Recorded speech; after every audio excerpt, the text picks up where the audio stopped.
नमस्कार. न्यूज डंकामध्ये तुम्हा सगळ्यांचं स्वागत आहे. राष्ट्रीय बाल संरक्षण आयोगाने मदरशातील शिक्षणासंदर्भात काही शिफारसी सांगितल्या आहेत. बाल संरक्षण आयोगाच्या अहवालात बऱ्याच ठिकाणी बाल शिक्षणाच्या अधिकाराबाबत चिंता व्यक्त केलेली दिसते.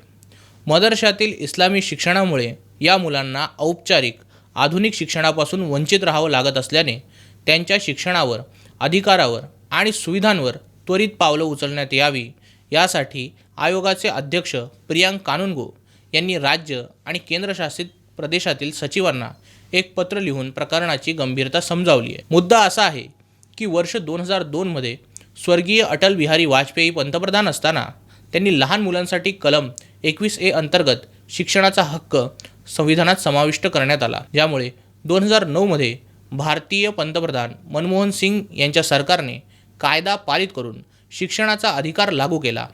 या कायद्यानुसार 6 ते 14 वर्ष वयोगटातील प्रत्येक मुलाला मोफत आणि सक्तीच्या शिक्षणाचा अधिकार देण्यात आला. पण 2012 मध्ये भारत सरकारने या कायद्यात एक सुधारणा आणली, ज्याने मदरशासारख्या अल्पसंख्याक संस्थांना या कायद्याच्या तरतुदींमधून सूट दिली. यात अल्पसंख्याकांना सूट देण्यामागचं मुख्य कारण नेहमीप्रमाणेच मुस्लिम समाजाचे लांगुलचालन करणे हेच होतं. आणि कारणही काँग्रेसने नेहमीप्रमाणे संविधानाकडे बोट दाखवून दिलं. ते असं आहे की भारतीय राज्यघटनेत कलम 29 आणि 30 नुसार अल्पसंख्याकांना त्यांची संस्कृती, भाषा आणि लिपी जतन करण्याचा अधिकार आहे आणि मदरसा संस्था ते धार्मिक शिक्षणासोबत हे संस्कृती, भाषा, लिपी जपण्याचं काम करतात असा काँग्रेसचा दावा होता. त्यामुळे त्यांना ही सूट देण्यात आली. यात लक्षात घ्या, मुस्लिम समाजाला ही सूट फक्त एका कारणाने मिळाली आहे, ती म्हणजे ते धार्मिक अल्पसंख्याक आहेत. संविधानात कुठेही मुस्लिम समाजाला धार्मिक अल्पसंख्याक घोषित केलेलं नाही. सोबतच मुस्लिम समाजाची लोकसंख्या बघता हा समाज दुसरा धार्मिक बहुसंख्य असलेला समाज आहे. तरी देखील तुष्टीकरणाच्या उद्देशाने काँग्रेसने या समाजाला अल्पसंख्य बनवण्याचा कार्यक्रम फार पूर्वीपासूनच जुळवून आणला होता. या अल्पसंख्याक समुदायातील मुलांच्या शिक्षणाला जी सवलत देण्यात आली होती, तिचा परिणाम तपासण्यासाठी बाल संरक्षण आयोगाने तब्बल 9 वर्ष संशोधन केलं. यात आयोग म्हणतो, संस्थांमध्ये शिकणारी मुलं असुरक्षित बनली आणि त्यांना औपचारिक शाळेत प्रवेश नाकारण्यात आला.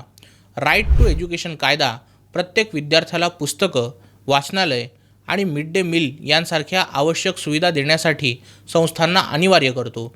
एवढंच नाही तर वयोमानानुसार आणि मुलांसाठी अनुकूल असेल असा अभ्यासक्रम शिकवण्यासाठी प्रतिबद्ध करतो. मात्र 2012च्या RTE कायद्यातील दुरुस्तीमुळे धार्मिक संस्थांना देण्यात आलेल्या सवलतींमुळे विद्यार्थी या सुविधांपासून वंचित राहिले आहेत. 9 वर्षांच्या संशोधनात आयोगाला असं आढळून आलंय की मदरशांमध्ये शिकणारी मुलं अनेकदा औपचारिक शिक्षण मिळत नसल्याने मूलभूत हक्कांपासून वंचित आहेत. पण एवढंच नसून शिक्षणासाठी सुरक्षित वातावरण, उच्च दर्जाचे शिक्षक आणि इन्फ्रास्ट्रक्चर या सगळ्यांपासूनही ते दूर आहेत. त्यात राईट टू एज्युकेशनमधून सूट मिळाली असल्याने त्यांनी राज्य स्तरावर मदरसा बोर्ड स्थापन केले आहेत. ते कोणालाही उत्तरदायी राहिलेले नाहीत. औपचारिकपणे हे मदरसे सरकारी देखरेखीबाहेर काम करतात. त्यामुळे ते बाल संरक्षण धोरणांचे पालनही करत नाहीत. ते सुरक्षा मानकांचे पालनही करत नाहीत. यामध्ये आयोगाला बाल हक्कांच्या उल्लंघनाची बरीच प्रकरणं आढळली आहेत.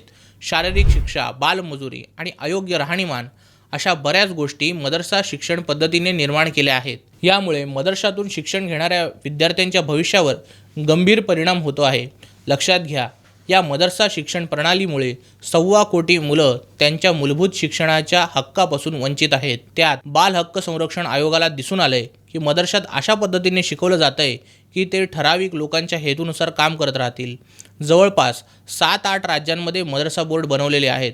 त्यामुळे आयोगाने मदरसा बोर्ड बंद करण्याची मागणी केली आहे. मदरशांसाठी देणग्या गोळा केल्या जातात. हा निधी थांबवावा आणि मदरसा बोर्ड बरखास्त करून या मदरशांमध्ये शिकणाऱ्या हिंदू मुलांना देखील शाळेत दाखल करून घेतले पाहिजे. एक लक्षात घ्या, या संविधानाच्या कलम 21A नुसार वय वर्ष 6 ते 14 पर्यंतच्या मुलांना मोफत आणि सक्तीचे शिक्षण देण्याचा हक्क आहे. अर्थात हे शिक्षण औपचारिक आणि राष्ट्राला पोषक असावं हे ओघानं आलंच. पण मदरशात शिकणाऱ्या 1.25 कोटी मुलांना बीजगणित, नागरी सुशासन, भूमिती, भौतिकशास्त्र असे विषय शिकवलेच जात नाहीत. सोबतच त्यांना त्यांच्या बौद्धिक कक्षेच्या पलीकडे असलेलं कुराण मारून मुटकून जबरदस्तीने घोकून घेतलं जातं आहे.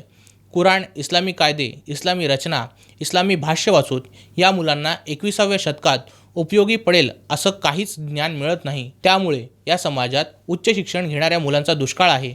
मदरशातून शिक्षण घेतलेली ही मुलं मोठी होताच हातगाडी, खाऊगाडी, भाजीचा धंदा, फळाचा धंदा, छोटी मोठी AC, TV, मेहंदी, चप्पल विकण्याची कामं करू लागतात.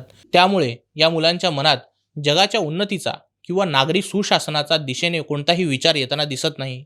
याउलट लहानपणापासून ज्या पद्धतीने त्यांचं ब्रेन वॉश करण्यात आलं आहे, त्याला अनुसरून कामं करण्यात हा समाज अधिक आहे. मुस्लिम समाजातून मोठ्या प्रमाणात आतंकवादी संघटन उभारण्याचे किंवा जॉईन केल्याची उदाहरणं समोर येतात. त्याचं मूळ कुठेतरी या मदरशामध्ये आहे. फक्त आपल्याला विचार करण्याची गरज आहे.